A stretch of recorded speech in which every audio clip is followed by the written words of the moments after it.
the thing is, if you keep doing this, this leads to a culture of continual improvement. It's to the point in our organization now where people aren't afraid to speak up. Like they will actually say within a meeting, hang on a minute, this has been happening. This is where we want to go. Let's have a talk about that. And it just becomes so free and easy and awesome. We've actually built these touch points into our meetings now, and you need to do it in your organization if you want to improve. Welcome back to another episode of the Ben Bergs podcast with your favorite MBA and high school dropout, talking everything crypto, business, personal growth, and communication today, because I'm not a great communicator at the best of times. And Bergs has a couple of examples of how to upframe communication, how to give feedback, how to talk to people properly, and a couple of specific examples when I've barreled into the company, caused an absolute ruckus with my my feedback and how we can improve it. So if you're in an organization where you're struggling to give feedback, maybe you're a manager, maybe you're an entrepreneur, maybe you're getting feedback from your boss and it's just not coming across the right way, Bergs is going to be delivering us how to give feedback in one of our first leveling up series on Ben Bergs, how to level up yourself. Let's go, Bergs. How to give feedback, mate. Hit us. Awesome. I'm really happy to do this one because it is one of those huge unlocks if you create a culture of feedback for high performance and improvement. And again, why do we need feedback? And simply, it's just to improve, to discover blind spots. And it's not about like smashing people and bloody pissing them off and, saying things like, oh, you're great. But that being said, and then just hammering him with some bullshit. And look, feedback is not good or bad. It just is. And it is so important when building a culture of continual improvement. So I'll give you an MBA model. It's very simple. It's called the SBI model: situation, behavior, and impact. So let's go through those, and then I'll give you a couple of examples. So easy to do. So with the situation, you want to be very specific on the situation in which the behavior occurred. So you need to be as specific as possible, and you actually want to deliver the feedback as close to the event as when it happens. So the closer it is, the better, because it's in kind of fresh memory. And then you want to describe the behavior that happened. So the actual observable behavior, and keep it factual and don't put any judgment in there. It is just, hey, this happened. And then you want to describe the impact. What impact did it have on you or the team or the people around you? And describe your feelings about what has happened. And then you can expand on this as well, and you can include another I, which is intent. So really, you want to kind of close the gap between intent versus impact, and it really kicks off the conversation, because sometimes you'll be like, situation, behavior, impact, and then like the person will be like, and you kind of need to get that conversation flowing, and that will be like, hey, did you know this was happening, or was this what you meant? And then it just gives them an opportunity to talk as well. All right, let's punch through an example with Ben. This is actually a real example, and I wrote this one down. So the situation was, I'll describe what was happening, and then I'll describe how I relate it to Ben for the feedback. So Ben was in the States, and I would come online in the morning, and man, I got to tell you, in the product team chat in one of our Slack channels, during Ben's day, he would just drop these voice messages, be like, we need to do this, we need to do that. Just like, just all this bullshit. So I'd wake up and have to go through each of those. And I was like, oh my God, what the fuck is going on? And the whole team would see this as well, everyone in the product channel, and it's from the CEO.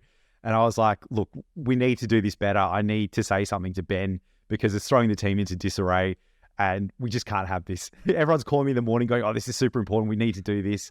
And really, the things weren't that important. They were in that microsecond that was in Ben's head that he was operating, and he'd been on a call with someone else. But in the grand scheme of things, probably not. So it's up to me to relay that back to Ben and give him the feedback. So here's what I did.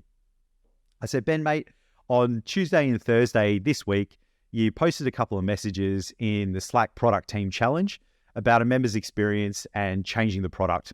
And this was on USA time. And when the team wakes up, we see a message from the CEO, the message seems frantic, and it throws us into a tailspin because you're the CEO and any message that you drop carries high importance. And mate, I just need to know, were these things urgent and did they need to be actioned straight away? Like, are these things we need to get on top of? And then Ben said to me, he's like, no, like when I think about it, I just came across it. Like this member told me this and I just had it in my head and I just had to get it out. Like I had to let you guys know. And I said, oh, that's great to know, because when you do that, there's emotional contagion. So everyone gets thrown into a task, like, oh my God, whatever I was doing wasn't important. I have to do this. And what I said to Ben was, look, man, there was no urgency level placed on it. And I totally understand that you're in a different time zone and you've just had an experience with a member and you need to let us know. And you need to get it out of your head into somewhere else before it pops out of your head, or you don't want to keep it in there because you're doing so much. So I said, maybe there's a better place that we can actually place that. So we ended up creating a product ideas channel.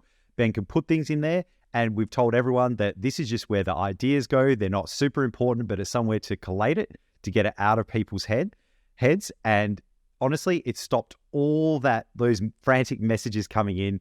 The team was a lot more together and a lot more focused after I provided that feedback to Ben. And Ben, how did you feel when we actually had that conversation? Yeah, it made a lot of sense. And also just listening back to you now, thinking about the way I was communicating to the team on those points, it'd be super stressful waking up to that. You don't know what I'm talking about. It's kind of like lacking context. There's 6 messages in a row. You probably miss one. You're like, what the fuck is going on? You have all these questions. Everyone's got questions and I'm asleep now because I'm in the US time. Like, what a disaster.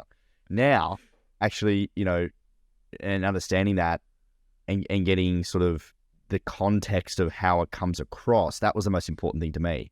And you really just frame that up for me like, hey, just this is how we're receiving it.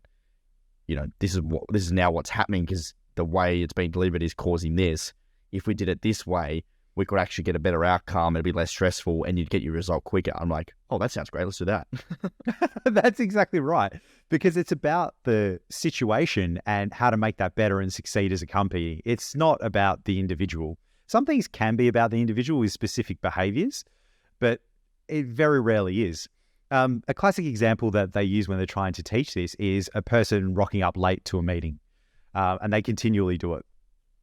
And the way to address that kind of thing is not like, oh, this person's a dickhead, they don't know how to get here on time. It's, hey, Tony, yeah, I've noticed the last couple of meetings that we've had with this client, you've shown up about 5 or 10 minutes late. And what that does for us is it kind of signals to the client that, we're not organized and they're not really important because you're not here on time. And I would ask them, I would say, hey, is anything going on? Is there anything I can do? Am I overloading you with work? Just give them an opportunity to actually talk about it.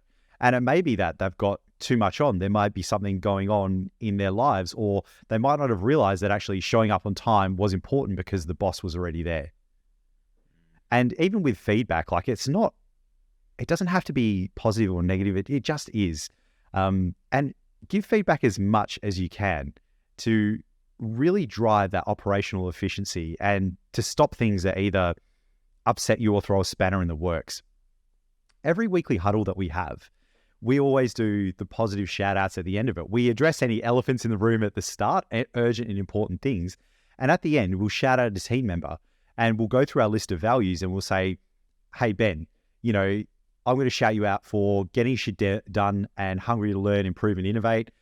You smashed like 1 million sales calls. You've got your sequence down. Seeing that is a beautiful thing. And seeing our sales increase has been absolutely amazing, mate. Like that's just an awesome way using the situation behavior impact model to give feedback to a colleague.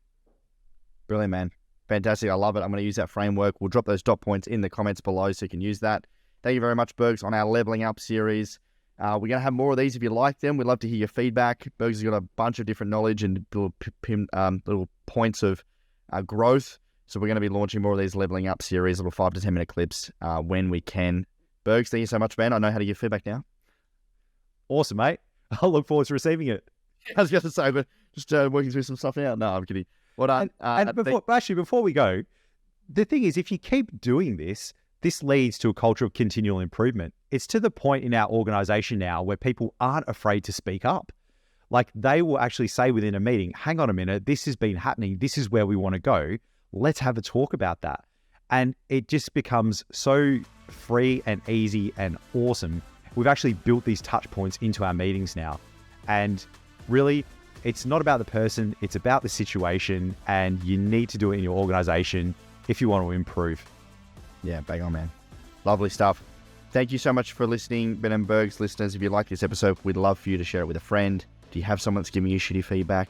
Do you have a boss that's giving you shitty feedback? Is there a colleague? Is there a friend, family member? Is your dad giving you shitty feedback? Send him this video. get them leveling out with the Ben Bergs podcast. We'd love for you to share it around. It's how we grow the podcast. Thank you, everyone. We'll see you next time. Thanks, champions.